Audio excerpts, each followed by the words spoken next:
Thanks for tuning in to Girl Talk. Today I have my mother with me and my daughter with me. That's 3 generations of girls that love God. I'm going to start by asking my mother a question. When you pray, what does that look like? Oh dear. Well, I've often wondered about it because it's mostly like I'm talking to God and Jesus.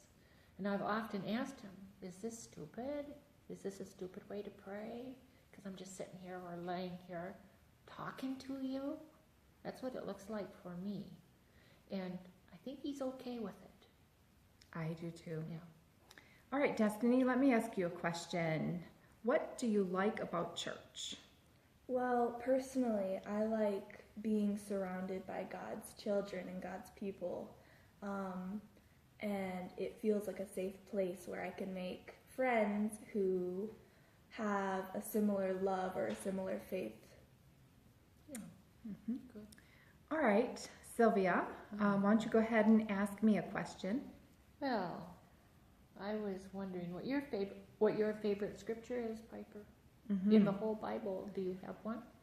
I would say my favorite scripture in the whole Bible is going to actually be Psalm 101. And I'm going to ask you to look that up. I might even post it in the comments here on Facebook if you're watching it there. And to me, Psalms 101 is Christianity 101.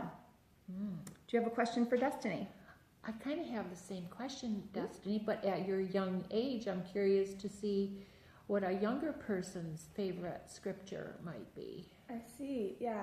I personally love a passage in, I believe it's 1 Timothy 4:12, Okay. where it says, do not look down on me because of my youth, but boy. instead be an example to all believers. And I really like that because it's encouraging to me as a young person in this world that I can make a difference, That's even good, if I am Destiny. young. Yeah, and you gave me goosebumps, by the way. Destiny, why don't you go ahead and ask your grandmother a question?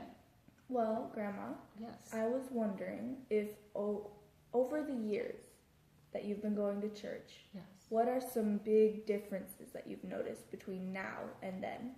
Well, I think there's a lot more freedom to worship the way we might like to, even if it's in a church that frowns upon it, it's more acceptable. And I think people are growing more free to express their love for Jesus, and the way they want to worship, they're a little more free to do that. I've noticed that through the years. It didn't used to be that way at all. That's awesome. Yeah.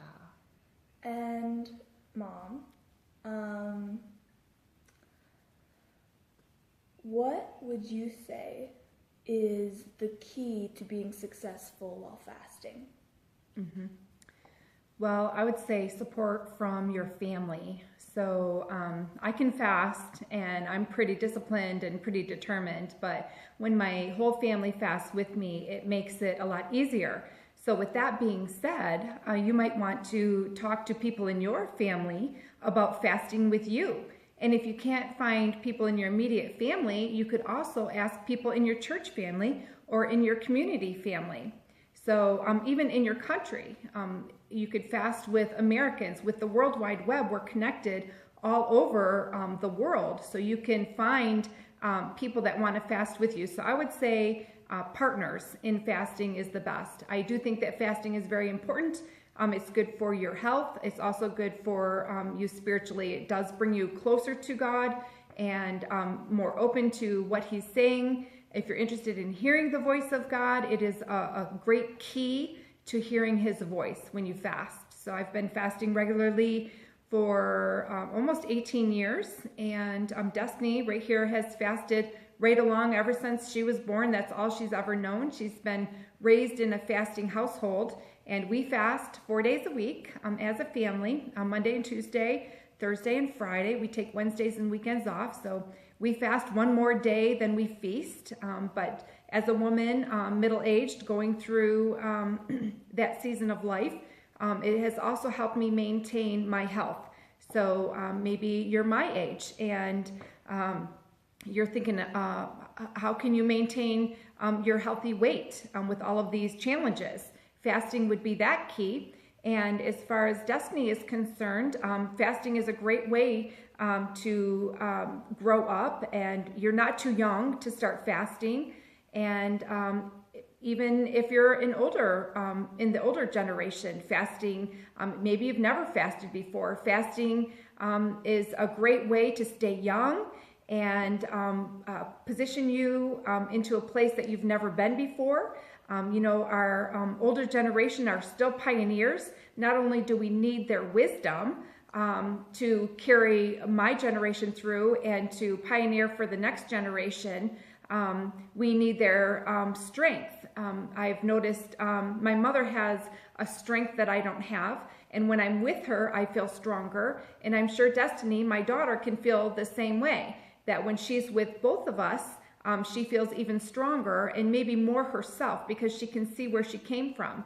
And so I'm looking to you to say possibly we should connect generationally.